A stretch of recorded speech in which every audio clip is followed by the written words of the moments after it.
ẹ̀ ń ṣe torí ọ̀pọ̀lọpọ̀ lórí Facebook yìí abániwọ́ràn bá rí dá ló pọ̀ jù lórí wọn.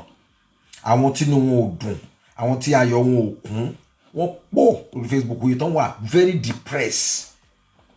depressed, unhappy, unpleasant. Àwọn tí they don't enjoy life, they are fed up with their own life. Àwọn ni wọ́n pọ̀ jù lórí Frakawa. And if you allow them to control you, they will turn you to who they are. You cannot turn me to who you are. I am what I am, not what you are. Be what you are, but don't bring your sadness to my face, to my space. This is my space. If you want to listen to me, listen. If you don't want to listen, let you. But I do via colossal. What's ye? But don't go with me. But one who fait comment here, comment. Bientôt bientôt lopolo. Bientôt fait dire bientôt fait one laugh pour baisser à yé. Bientôt fait rogun et jogun et one.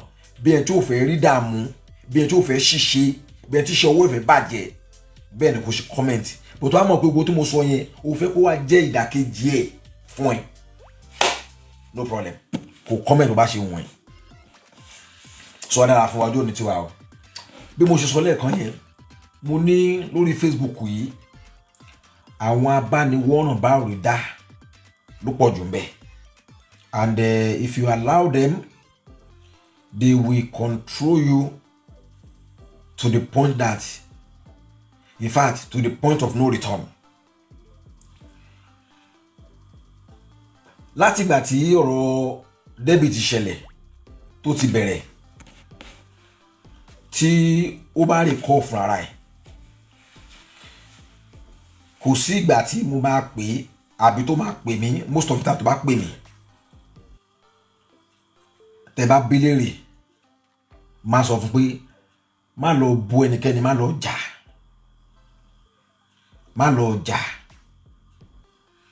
jà, fọwọ́ lẹ́rọ̀ kó máa wòran. Ṣé rí tójú bá farabalẹ̀ á rí mú o. Ó dẹ̀ yí ọmọ tó ń sun ẹkún, ó dẹ̀ yí ìyá ẹ̀ tó ń rẹ̀ náà. And whatever I do, èmi ò kì í ṣe ohun torí ohunkóhun. I do things because of tomorrow. Tó jẹ́ wípé ìgbà tẹ́nìkan kan náà àwọn àtàwọn àmì báyìí tẹ̀wá ń bì bí i 600 people tó wà báyìí tẹ́ẹ̀nì sí ń bẹ̀ tó jẹ́ pé a kú èmi nìkan tí mo máa dá ẹjọ́ yẹn rò. Mo máa ń bẹ̀rù ọjọ́ yẹn. Bẹ̀tọ̀ ọ̀pọ̀lọpọ̀ òkè rántí ọjọ́ yẹn, they don't care. Well, tó bá ṣẹlẹ̀ ó ṣẹlẹ̀ náà ni. Gbogbo àwọn tí wọ́n sọ̀rọ̀ nípa débì pátápátá àbí nípa gbogbo saga tó ṣẹlẹ̀ yìí, everybody, I don't want to be mentioning names now. Gbogbo wọn ni wọ́n rí ọ̀rọ̀ yẹn sọ o. Gbogbo wọn ni wọ́n ṣe kíni ni wọ́n rí ọ̀rọ̀ yẹn sọ. Kò sẹ́ni tí ò ní point nínú everyone tó sọ̀rọ̀, even up to today. Yálà for or against, kò sẹ́ni tí ò rí ọ̀rọ̀ yẹn sọ. Nítorí wípé wọ́n ní tó gírí ò bá lanu, aláǹgbá kò lè wọbẹ̀. Tí o bá ṣílẹ̀kùn ilé ẹ sílẹ̀, kò sí bí o lè bó ṣe fẹ́ wọnú ilé ẹ. Tó lè bá ti máa wọnú ilé ẹ yẹn, o gbọ́dọ̀ fi security sínú ilé yẹn at first. So tó bá lè bá ti fẹ́ wá, òbò tó rí kan tó fẹ́ jí ilé ẹ, ó máa ní láti já ilẹ̀kùn ẹ wọlé ni àbí kó já window ẹ wọlé. Táwọn ìbá débẹ̀, wọ́n ní pé wọ́n máa ti gbé tẹ́lì máa yí lọ. Ó ga o. Window náà gbà wọlé. Wọ́n jálẹ̀kùn ni. Wọ́n fo fẹ́ǹsì wọlé ni. Ṣé mọ̀ pé yẹn ṣe sọ bẹ́ẹ̀ yẹn? Wọ́n máa jálẹ̀kùn wọlé. Báwo ló ṣe wá ṣe? Wọ́n gbọ́ ojú window gan. Ilẹ̀kùn yẹn wọ́n kàn ṣílẹ̀kùn wọlé ni. How come? Ṣé mọ̀ pé question yẹn á look different. Bí ọ̀rọ̀ orí Facebook bó dẹ̀ ṣe rí nìyẹn. Now ẹ tó lè wá bọ̀ wá jà, ó wá gbé aago, ó wá lù káàkiri àdúgbò. Ara mi fẹ́ lágbo ilẹ̀ tíṣú ni o. Ará àdúgbò tí máa ti ń jáde lé o, mi ò kí ń tilẹ̀kùn lé mi o kéèrè o ará àdúgbò ilé mi tí ma ti ń jáde ń bẹ̀ mi ò kí ń tilẹ̀kùn o mo kàn máa ń padé ní mi kí ń tilẹ̀kùn mi kí ń ti wíńdò o ó wá ń lọ káàkiri gbogbo àdúgbò ló mọ̀ pé tó bá ti ń jáde nílé kì í tilẹ̀kùn lé ẹ jọ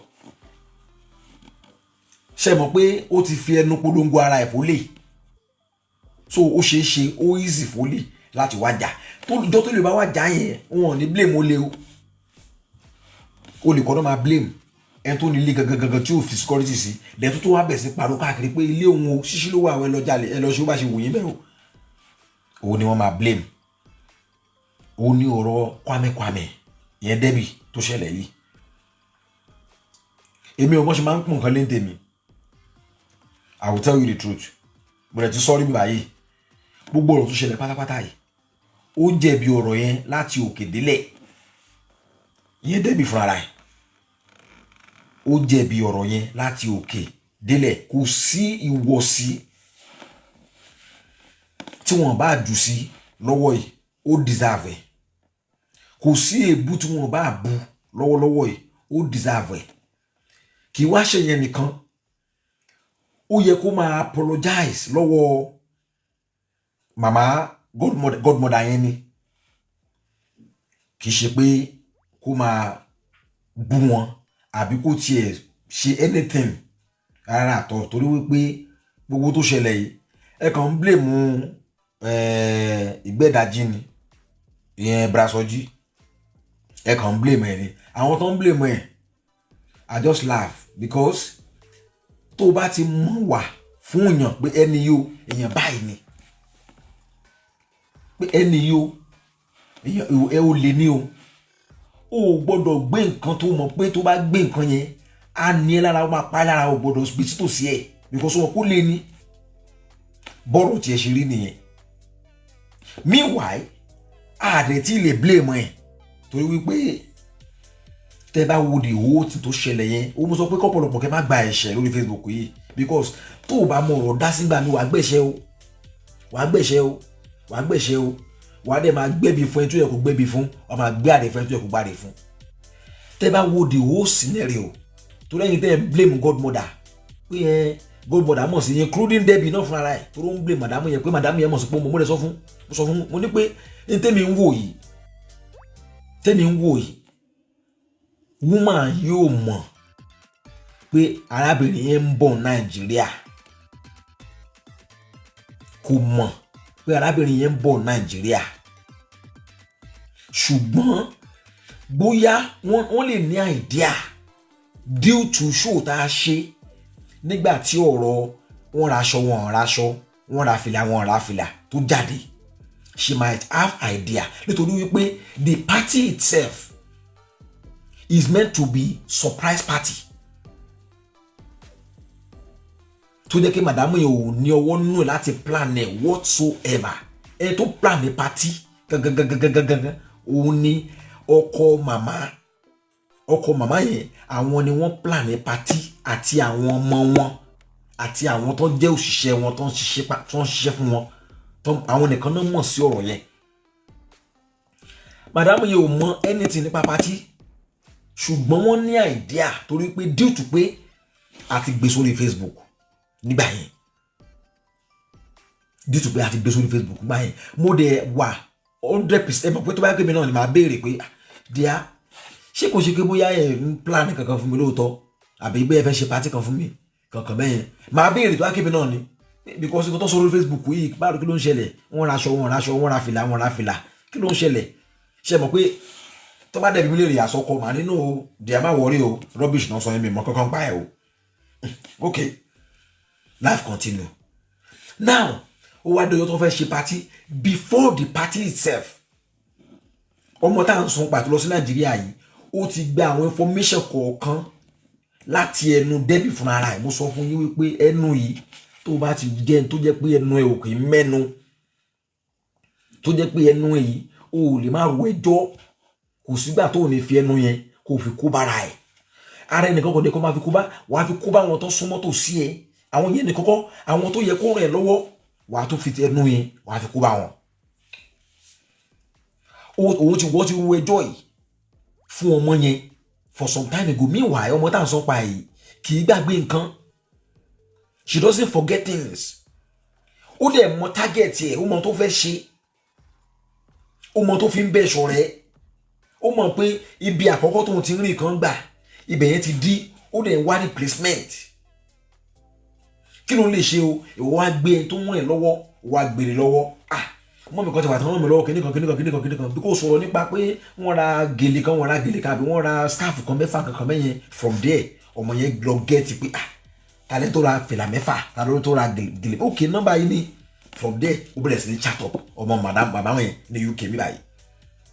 From there ó gbé ọmọ madam ó gbé wọn ra, ọmọ yẹn bẹ̀rẹ̀ sí ní sọ, ṣé mo ọmọ kékeré náà, ó bẹ̀rẹ̀ sí ní sọ ọ̀rọ̀ fún mo tẹ̀ gbogbo fẹ́ ṣe party fún mọ́mí, I would love to come kankan bẹ́yẹn, okay no problem, you know mommy would love to see you there, another ọmọ kékeré without knowing anything. Ṣé mo kọ́ mo dẹ̀ lọ bá yẹ ọmọ ò lọ bá màmá ẹ̀ pé mọ́mí baba, because party was organized by bàbá ẹ̀. Ó ti yín sìn, party was organized by bàbá ẹ̀, so màmá ò mọ kankan pa ẹ̀ náà. Ó sìn, ó ti gba information, ó ti raṣọ, ó ti ṣùgbọ́n ó ti ṣàwo gbogbo kìíní yẹn. Now àwọn tó ń wá aṣọ lọ́wọ́ wọn àbáwọn tó ń fẹ́ lọ ránṣọ along the line by mistake information yẹn bọ́ sọ́wọ́ Debbie. Àwọn yẹn náà nígbà tí wọ́n rí pé information bọ́ síta lórí Facebook láwọn tí wọ́n wà ní charge aṣọ, ẹ̀rù bà wọ́n, according to tó sọ, ẹ̀rù bà wọ́n. Ẹ̀rù tó dẹ̀ bà wọ́n yẹn, wọ́n wò pé ibi ìjì àwọn lélẹ̀. Let me tell you Nigeria, àwọn èèyàn ò lè wà loyal sí ẹ tó ẹni tí wọ́n ń jẹ lábẹ́ every day. Tó bá lọ sí Nigeria lẹ́ẹ̀kan abẹ́ méjì abẹ́ mẹ́ta abẹ́ mẹ́rin tó kàn rí wọn, they can never be loyal to you more than ẹni tí wọ́n ń jẹ lábẹ́. Torí wọ́n lẹ́ni tó gbé iṣẹ́, wọ́n lẹ́ni tó gbókun fún ni, òun lò gá èèyàn.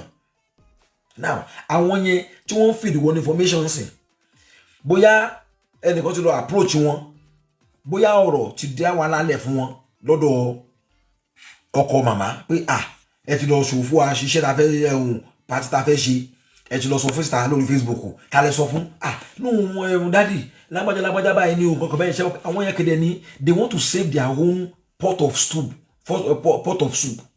Wọ́n á rọ ẹjọ́ fún dádì pé dádì nǹkan báyìí ni ó ṣẹlẹ̀ o, nǹkan ta fi hàn lágbájá ni ṣe mo dádì náà bínú pé why do you do that kankan bẹ́ẹ̀ yẹn.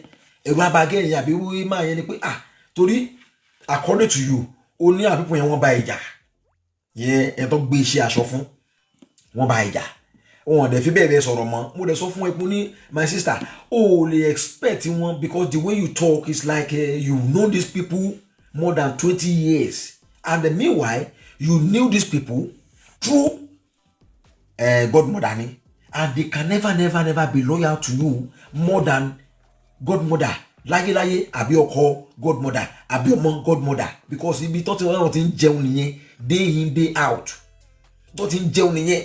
Bẹ̀ torí pé wọ́n fi inú wénú ó jẹ́wọ́ now òun gba formation bẹ́ẹ̀, bó ṣe gba formation yẹn ó ń bí wọn nú. Gbogbo tó bá dẹ̀ béèrè bóyá gbogbo tó ń bá wọn sọ pátápátá they wọ́n relate pẹ̀lú madam, you don't know. Bóyá gbogbo tó ń bá wọn sọ pátápátá they wọ́n relate pẹ̀lú daddy. Ìwọ dẹ̀ mọ̀ torí tó Buhari pọ́ ọmọ yẹn sọ bẹ́ẹ̀ lánàá yẹn sìn pé wọ́n invite òun ni, òun gba invitation wá sí party yẹn ni. Ta ló fún ní invitation? It is possible all possible kò jẹ́ wípé bóyá ìgbà tó ọmọ yẹn ti ń bá ọmọ madam tó wà ní UK sọ̀rọ̀ tó ti gba information nípa party tó ti raṣọ, definitely ó ṣeéṣe kó jẹ́ pé ọmọ yẹn bra Soji ó ti lọ gba nọ́mbà àwọn dádì, ó ti bá dádì sọ̀rọ̀, because wàá rí show kan tí Jókòó sọ ọ̀rọ̀ kan nínú show yẹn, ó sọ ọ̀rọ̀ kan nínú show yẹn. Mo máa play ọ̀rọ̀ yẹn sìn, fẹ́ play ọ̀rọ̀ yẹn ni o, tí máa pẹ́ mo ṣe rí o, ọ̀rọ̀ yẹn dá o. Ó sọ̀rọ̀ kan nínú show yẹn tó fi kó báyìí tó fi kó bá Debbie. Bọ́ ṣe lè ní. mi ò tí ń bí kí nǹkan dà mi tí mi ò lè fún wàrà wọn fi kí n dànù tèmi kí ló kàn mí ìwọ ní godmother òfin láwọn àwa ta. ẹ̀gbọ́n tí Jókòtà lè sọ nínú show tó ṣe tí àwọn èèyàn kan fojú fòdà ẹ̀gbọ́n tó sọ nínú show yẹn. a ní godmother lójú àjọ máa ń lo godmother ní gbogbo nǹkan tó sọ ń pa godmother ní gbogbo ayé bàbá wa gbọ́ bọ́ọ̀kọ godmother ẹ má jẹ́ ká tí ì sọ̀dọ̀. ẹ̀gbọ́n tó sọ mẹ́yẹn sìn torí wípé ẹnu ẹ ò bò ẹnu Debbie ẹnu ẹ loose now ó wá tó wá lọ ń bá àwọn tó wá bá ṣọ̀rẹ́ ẹ̀ sìn àwọn tó bá ṣọ̀rẹ́ lọ́wọ́lọ́wọ́ sìn àwọn tó máa bá yí ẹ̀jẹ̀ pátápátá máa mo máa sá fún ẹ you know why ó ní wípé àwọn tó ń bá ṣe ń sìn èmi àti wọn ò lè ṣe papọ̀ láéláé àti láyéláyé kì í sì ni pé o mọ reason yẹn èyí abẹ́rú force àti aláṣọ àdúrà torí àwọn méjì yẹn tó mú sọ́dọ̀ yẹn mi bẹ́ẹ̀ tó burú jù nínú àwọn àti ẹ̀ tó pè ní ọ̀rẹ́ ẹ̀ tó dà ẹ̀ mi mọ ẹ̀ tó burú jù nínú àwọn méjì yẹn àti ẹ̀ tó pè ní ọ̀rẹ́ ẹ̀ tó dà ẹ̀ lọ́wọ́lọ́wọ́ ń sìn ṣùgbọ́n àwọn yẹn wọ́n á fi ara balẹ̀ wọ́n á bá yí ọ̀tá ẹ̀ jẹ́ completely ibi tí ìgbẹ́dájú ò lè ṣe dé àwọn yẹn á ṣe jù bẹ́ẹ̀ lọ because wọ́n máa gba ohun ẹlẹ̀ torí mo rí pé o nídìí lọ́wọ́lọ́wọ́ sí báyìí o nídìí crying shoulder òun fẹ́ tó mọ máa listen sí ẹ tá a máa gbọ́ nǹkan tó ń sọ àwọn ohun ìkéde nìyí gbogbo wọn náà ni wọ́n ń wá content torí orígbọ́ tí aláṣọ àdúrà sọ pé wọ́n ṣe kíní kan màdámù yẹn o ìgbà kan yẹn inú wọn náà dó o jáde ó praise yẹ olórí burúkú èèyàn pátápátá gbà òun aláṣọ àdúrà aláyé bàjẹ́ gidi ni abẹ́rú force èṣù olórí burúkú ènìyàn títí ẹ ti bàjẹ́ pátápátá òun ni àmì náà mo ń sọ fún lára èyí kò gbọ́. And when you are dealing with these two people èmi àti olùṣe papọ̀ we can't torí mi ò fẹ́ wàhálà fún life mi. They will use you for their own selfish interest torí wọ́n wá content burúkú ohun tó bá dẹ̀ sọ fún wọn they want to know what you have nípa madam. Kwame tó o bá ṣọ́ra ẹ̀ Auto Bola sọ̀rọ̀ kan jọ kan ó ní tẹ́ bá ṣọ́ra yín ó ní wọ ibíbò yìí ó ní ẹ ṣì máa lọ ẹ̀wọ̀n lórí ọ̀rọ̀ tó wà ńlẹ̀ yìí ó sọ̀rọ̀ yẹn bákan ó túmọ̀ sí wípé ajá tó bá rí ni tó ń jùrù ajá yẹn lè padà wá rí ni kó máa gbó bẹ́ẹ̀ ni ajá yẹn ó lè padà kó wá rí ni kó máa gbó.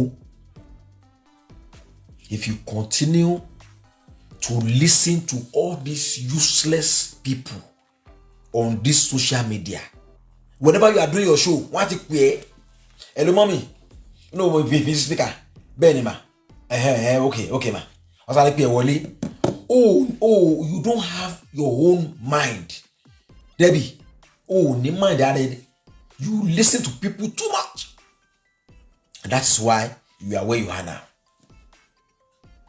You dig this problem for yourself. Tó bá dẹ̀ ṣọ́ra ẹ, you will sink more and sink more and sink more. But tó bá dẹ̀ nú ẹ̀sìn báyìí, you need to find your way out. And your only way out now is báwọn kan ṣe sọ fún lẹ́nu pé o ṣe kí ni kò dákẹ́ ẹnu ẹ kó má sọ̀rọ̀. But bó o ní jáde sọ̀rọ̀ ọmọ yẹn, ó sì máa jáde sọ̀rọ̀ bí wọ́n máa push ẹ o. Ọlọ́run wọ́n sì máa push ẹ láti wá sọ̀rọ̀. Ó lè máa sọ̀rọ̀. Ibi tó bẹ̀ sọ̀rọ̀ dé gan, wàá sọ débẹ̀.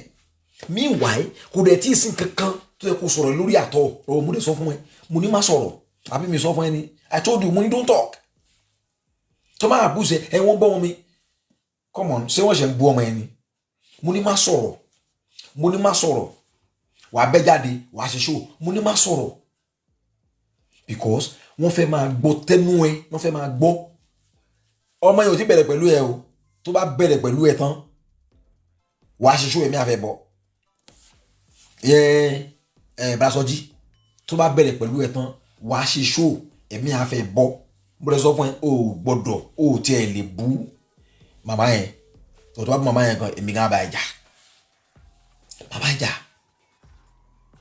bá ìjà torí mo ti wọ́n ẹ̀ wò gbọ́ ni tó bá lẹ́nu tó yẹ kó bá ẹja jù tó yẹ pé ẹni tó yẹ kó dìtẹ̀ mọ́ ìdúró Facebook yìí èmi àtàwọn ọmọ ayé ó yẹ ká gbé àánú ni ká máa fún ẹ níṣòro everyday ká máa fi náà mọ́ ẹ ṣùgbọ́n if I do that now nǹkan ló máa kọ́ lọ kòkòso because ní mind ìyẹ́wé ń kó bọ̀ ẹ́ àwọn tòkété ń kó bọ̀ ẹ́ àwọn ọmọ ayé náà máa kó bọ̀ ẹ́ ebi náà máa fi náà mọ́ ẹ you have no way to go òmùkànṣọ́lá wò pé you know what tó lọ́ máa ti dá yẹn lẹ́bi kò sẹ́jọ́ mọ́ I told someone today ṣe àgbọ́tọ̀ lọ́hùn ni this is the same Kwame tó ní pé Soji o wọ́n bí ẹ̀dá kó wá sí Nàìjíríà kíní kan gbogbo tó gbójú lẹ́sìn báyìí ó bọ́ ṣe kíni Ọlọ́run ti ṣe kíni ó ti ṣe bẹ́ẹ̀ dáadáa so kò sí ọ̀rọ̀ kankan láti máa rojọ́ tí wọ́n fẹ́ bá tòkun bọ̀jà ó lè bu on the normal kíní pé kíní but pé fẹ́ máa dé lóhùn máa dátọ̀ yẹn lóhùn because àwọn ẹ̀ṣẹ̀ máa push ẹ o people are still going to push you ó dẹ̀ yìí máa sọ̀rọ̀. Come back. Thank you so much for watching. See you next time. Bye for now.